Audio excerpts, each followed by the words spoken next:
While plenty of new EVs have done their best to try and bring the entry point lower and lower, very few have been quite as convincing as this, the BYD Dolphin.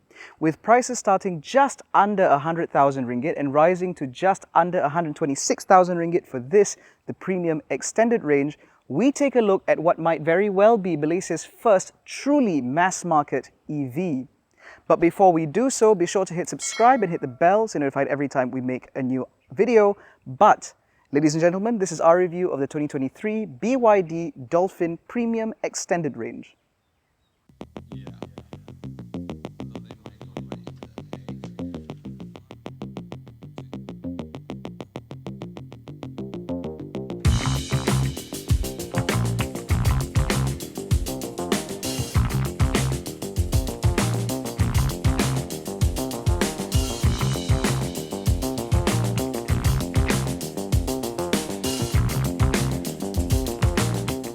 Now, the Dolphin is available in Malaysia in two variants. There is the Dynamic Standard Range and this, which is the Premium Extended Range.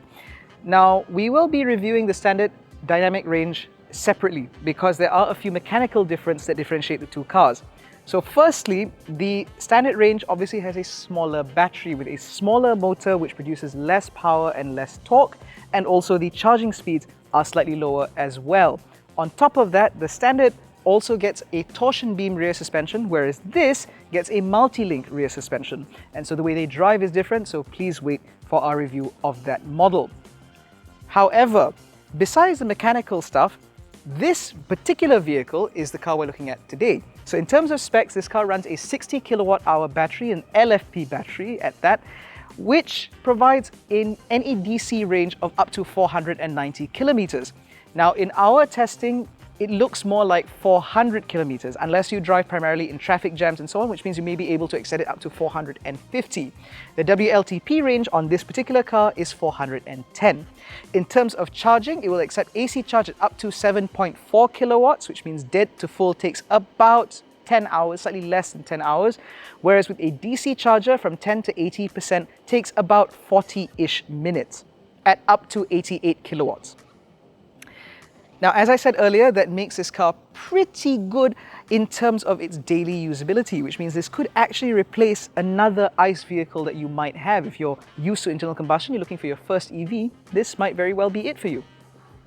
And then there is the matter of styling, because this premium extended range comes obviously with this two-tone colorway, which I think looks quite nice. This is blue over grey, or grey over blue, which I think looks pretty sweet.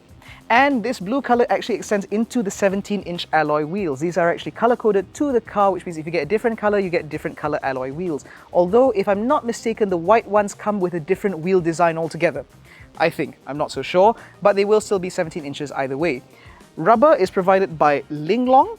These are Comfort Master tires, which are developed specifically for the BYD Dolphin, which means BYD and Linglong work together in order to achieve the NVH and performance levels that BYD was looking for the Dolphin, which means they do pretty well, but we'll touch on that a little bit later. Now, in terms of the overall styling, some people have accused the Dolphin of being a little bit too pedestrian. This is very similar to what we saw with the Atto 3, where they were going with something that was relatively inoffensive. However, to my eyes, I think the Dolphin actually looks pretty good. It's a one-block wedge type shape, which ages pretty well, and at the front you get a big BYD logo, you get a full width LED light bar with the positioning lights, you get LED indicators and automatic LED high beams. All of these things look pretty good to me. You do not get front fog lights because you don't need them, and you do not get front breathers. No matter how these look, there is no aerodynamic efficiency to be gained from there. The wheels, like I mentioned earlier, however, do gain some degree of aerodynamic efficiency because of their design, and the same goes for the wing mirrors, which are profiled in such a way to reduce NVH, particularly at speed. Down the side, you will see you have these door handles, which are flip type. I know quite a few Malaysians make a lot of noise about that, but frankly, they work. And you do get a button to lock and unlock on the driver's side only. You do not get it on this side. And weirdly, this car does not come with the proximity key that we saw from the Atto 3, which means you will have to use that button. Now, in terms of other design flourishes, you get a full glass panoramic moonroof, which you can see from the outside because it's black. And you also get this sort of contrasting panel here on the C-pillar, which I think looks quite smart. Now the rear of the Dolphin to me looks pretty sweet. You've got this very intricate LED light motif, which I suspect is about to shut off, and you have the Build Your Dreams logo set into this little Perspex panel. Now in Europe, the Atto 3 no longer gets Build Your Dreams along the back. Instead, they've minimized it just to BYD, which they've also done here by saying BYD Dolphin in full. I suspect that the reason they've done this and this is to ensure that no matter what, you can't remove the branding. But overall, the rear look to me looks very pleasing. I love the contrasting bits down there, these little L-shaped bits around the rear reflectors and, like I said, the light motif. It is worth noting, however, that the indicators on this car are bulb type, which I find to be a very curious choice on a brand new car, but whatever. The rear camera is also down here, which means that on a day like today, if you haven't noticed from intro to now, it's rained. If you drive around, that rear camera is going to get pretty dirty and there is no sort of rinse function, so you'll just have to wipe it with your finger. Now, other things you can do with your finger include opening the tailgate, because this is not a powered tailgate, because this is not a premium car. And as you can see in here, you can actually fit about 3 cabin-sized luggages quite easily, and this is on top of the false floor. This bag can actually fit underneath the false floor, where you can put at least another 2, if not 3 altogether, lying down like this, of course. Which means that actually practicality in the BYD Dolphin is pretty well catered for despite its relatively diminutive size. And to me, that certainly is a huge plus mark for this car. If you need more space, the rear seats do fold 60-40, which again allows for even more space. All very good. Now, I'm made to understand, and I might be wrong here, but some dealers have offered a powered tailgate as a cost option for certain customers if that's what you want, and you can actually trigger it from the key with a double click of a button. The other thing that you can do with the key is actually precondition the car. So if I lock it and press the button, it will actually switch on for a time that I've determined for the car to sit at. That could be as little as 5 minutes, it could be as long as 30 minutes, which means that, for example, on a hot day, if you park your car out in the sun, because sometimes outdoor parking is cheaper, you can actually have this car cool before you get in it, which I appreciate hugely. The inside of the Dolphin is also a pretty nice place to be, because for starters, these seats are fantastically comfortable, which is exactly what we said of the Atto 3. However, over the larger car, the Dolphin now gains seat ventilation on both front passenger seats for the extended range model, as well as electric adjustment on both sides, which means that you can get comfortable very easily and stay comfortable even during longer journeys. And it also means that when you precondition the car, if the seats happen to be hot, you can switch on the ventilation when you sit down or when you get in it, and it will cool the seats very quickly indeed. Aside from that, the design in here doesn't feel quite as odd as the Atto 3, because it's less like a fever dream and it feels a little bit more cohesive. So you have this huge plastic panel ahead of you which stretches from one side to the other, which again follows the color of the car. If you get white or dark grey, it comes in black, and if you get this blue, it comes in blue, which is absolutely lovely. You get these lovely red accents around the aircon vents, which are also mirrored on the seats, where you get grey, blue with red piping. You get more blue accents here, more blue accents here. You get blue door handles, which are designed to look like a dolphin's fin. And overall, it just looks really nice. And on top of that, practicality is pretty well catered for as well. This is not a center console. Instead, this is where you put your wireless charging pad, or in my case, my card holder. You have a couple of cup holders here, which are relatively small in diameter, but if you are smart and get a cup like this, it'll fit. And this cup will also fit down here on the door cards without too much issue either. As I mentioned, you have a wireless charger here. You have a pad here, which at the moment, since this car does not come out of the box with Android Auto, is a great place for you to put your phone underneath the screen. Although obviously when you have Android Auto, you won't need to do that. And up here, beneath a roller shutter cover, is yet another storage bin, which at the moment I'm using for rubbish. You also have some space in here where you can put an A4 size piece of paper and some cables, and it's a nice, big, easy space. I can imagine that a lady may be able to put a clutch bag in here, or maybe a smaller handbag, so there is some practicality there. And of course, this glove box is a pretty decent size as well. Overall, practicality is pretty well catered for. Now we move on to tech, because there is quite a bit of it.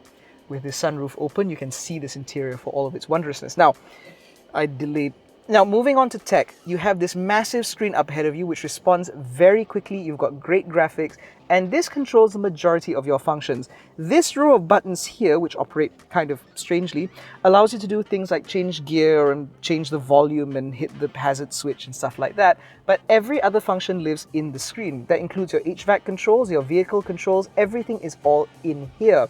Now, of this, notable features include built-in Spotify, which means you can use this as a Spotify device, and it will use the car's built-in SIM card to run the Spotify for you. That built-in SIM card also informs the navigation center of things like traffic and so on. But it doesn't seem to do so very well here, which is why I've resorted to Waze on my phone at an angle like I mentioned earlier. And of course, it does that wonderful BYD party trick of going from landscape to portrait at the touch of a button. This is not the only screen though, thank God. You actually have a instrument cluster screen up ahead of you, which is very, very small. It's smaller than my phone.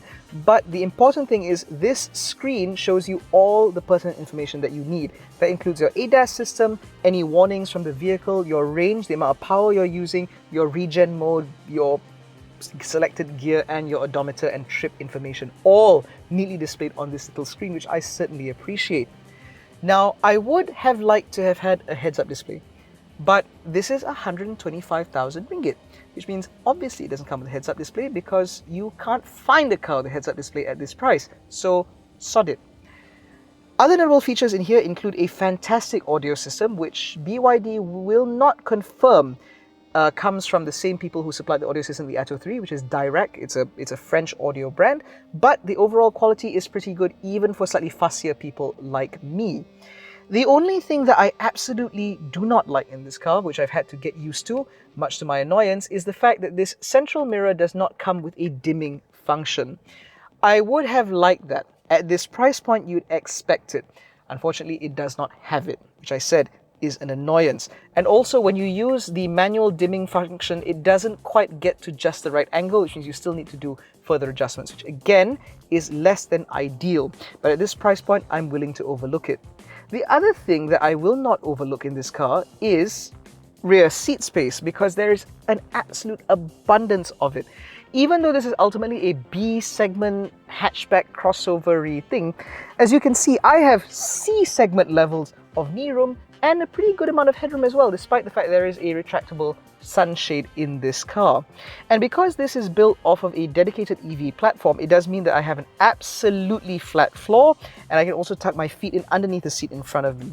This seat squab is also a reasonable length, which means if I stretch out like this, you can see that I have very good under-thigh support. And in terms of comfort, they are just as soft and as pliant as the seats up front, which means I could sit back here for hours. If I were to do so, I would appreciate this armrest, as well as a couple of cup holders here and the two ISOFIX mounts on the two rear seats. I would also appreciate this little cubby here, as well as a USB-A and USB-C charging ports, as well as this bottle holder on this side. Now, sat back here, visibility is pretty good because the front seats are mounted ever so slightly lower, which means you can actually see over the shoulders of the people in front of you. You've got pretty decently sized windows, although unfortunately they do not roll all the way down, but small matter because, again, visibility is great, aided further by that panoramic sunroof.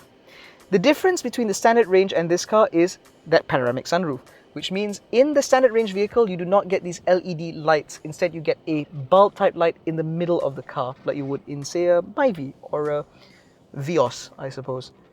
But one of the things that this car does that a Vios or city hatchback cannot do, or Yaris and city hatchback cannot do, is in the way it drives. So driving the BYD Dolphin reveals a couple of things. Firstly, that this is very much a B segment hatchback. Despite what its size might suggest, looking at this as a crossover may lead to some degree of disappointment because honestly you do sit quite low to the road and it feels very similar to what you get from, say, a Yaris or a city hatchback. Now, that said, that's not exactly a bad thing because both of those cars excel when driving in town.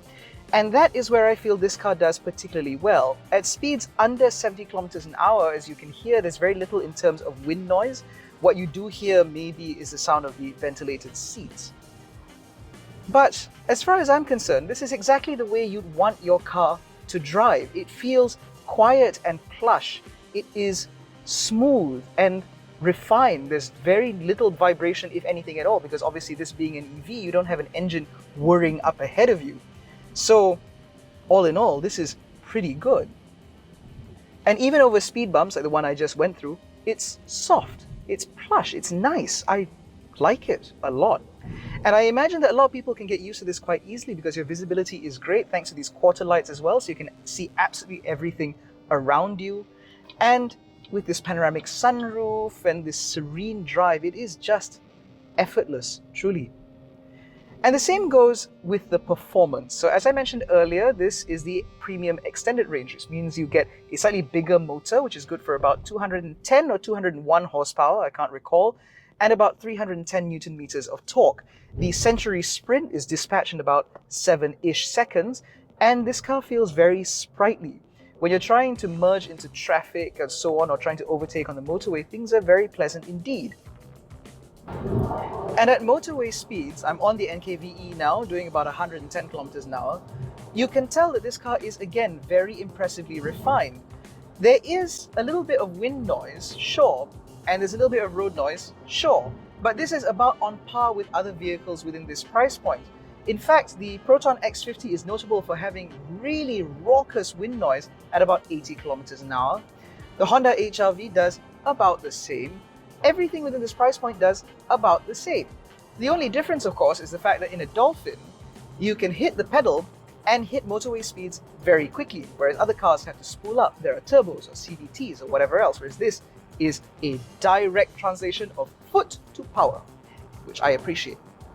And when you are on the motorway like this, you will be able to appreciate this car's very comfortable seat, which I mentioned earlier. In fact, they're so comfortable that I'm tempted to actually take this car on a long distance drive. Unfortunately, my week testing the Dolphin has come to an end, which means I'll have to go and annoy BYD a little bit more to have another car for me to do that.